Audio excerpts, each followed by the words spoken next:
Notorious criminal শব্দের অর্থ জানেন? এই মুহূর্তে আপনারা দেখছেন আইএসপি নিউজ বাংলা, সাথে আছি আমি আপনাদের পরিচিত মানুষ। ছোট্ট করে একটি ইন্ট্রো থাকছে, নামাজ বাদ দিও না বন্ধু, এপারের থেকে ওপারের জীবন অনেক সুন্দর। চলুন আজকের বিস্তারিত ভিডিওটি সোশ্যাল মিডিয়ার মধ্যে একটি ভিডিও অনেকটাই কিন্তু তোলপাড় করছে। শওকত মোল্লা সাহেব এবং নওশাদ সিদ্দিকী সাহেব, একেবারেই ঠিক কথা। শওকত মোল্লা সাহেবকে কিন্তু নওশাদ সিদ্দিকী সাহেব বরাবরের মধ্যে বলেন, কিন্তু শওকত মোল্লা সাহেব কিন্তু নটোরিয়াস ক্রিমিনাল। এই বিষয় নিয়ে শওকত মোল্লা কিন্তু ভীষণ দুঃখিত। শওকত মোল্লা সাহেবের কিন্তু কথাটি একেবারে অন্তরে গিয়ে লাগে। শওকত মোল্লা সাহেব বলেন যে তারা আমাকে বলে আমি নাকি নটোরিয়াস ক্রিমিনাল।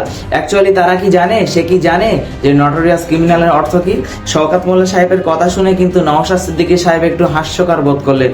তিনি কিন্তু একটু হাসলেন এবং তিনি বললেন যে আমি নওশাদ সিদ্দিকী 5 টাকার পেনের গুঁতোয় শওকত মোল্লা সাহেবের মতো বড় নেতাকে ব্যাংশাল কোর্টে নিয়ে আসি এবং 28শে জানুয়ারি কিন্তু শওকত মোল্লা সাহেবের জামিন আছে ব্যাংশাল কোর্টে। তো চলুন আজকের ভিডিওটা আমরা বেশি দেরি করব না, আগে আমরা ভিডিওর বিস্তারিত জেনে নেই, দেখে নেই, তারপর আমরা বিস্তারিত আলোচনা হবে ইনশাআল্লাহ। ওরা আমাকে বলেছে নটোরিয়াস ক্রিমিনাল। নটোরিয়াস ক্রিমিনাল শব্দের অর্থ জানেন?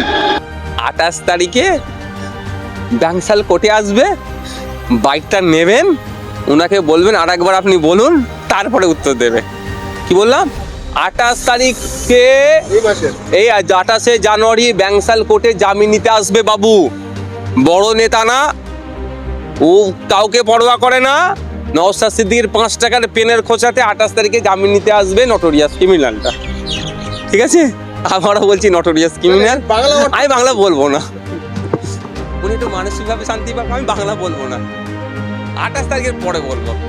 আপনারা 28 তারিখে আসবেন এতে, কি বলে আপনার ব্যাংশাল কোর্টে, তখন বলেছে বলুন ওনাকে বলবেন। নওশাদ সিদ্দিকী বলেছে আপনাকে নটোরিয়াস ক্রিমিনাল বাংলা বলবেন, আর 28 তারিখের পরে বলবে বলেছে।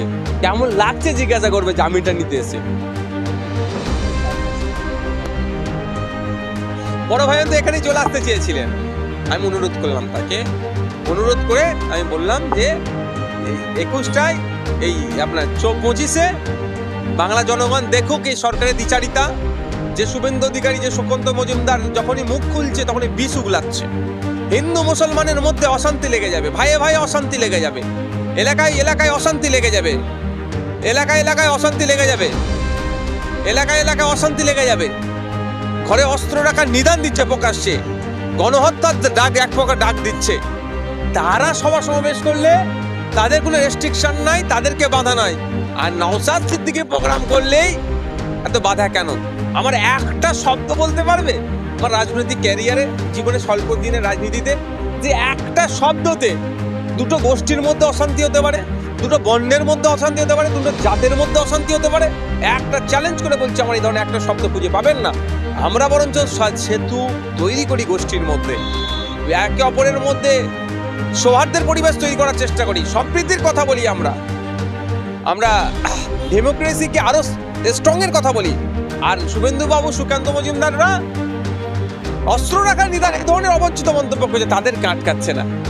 তো বড় ভাইজান যেতে চেয়েছিলেন, আমি বড় ভাইজানকে বলেছি রাজ্য সরকার আমাদের সাথে যে আচরণটা করলো বাংলার মানুষকে জানানো দরকার, সেই জন্য তাকে আটকে দিচ্ছি। মানে তাকে অনুরোধ করেছি, তাকে বললাম যে চলুন 2026 সালে ব্রিগেডে যাই, এই রাজ্য সরকারের অন্যায়ের যেগুলো করছে এই অন্যায়কে বন্ধ করার কফিনের শেষ পুরো পেরেকটা ওখানে পুঁততে যায়।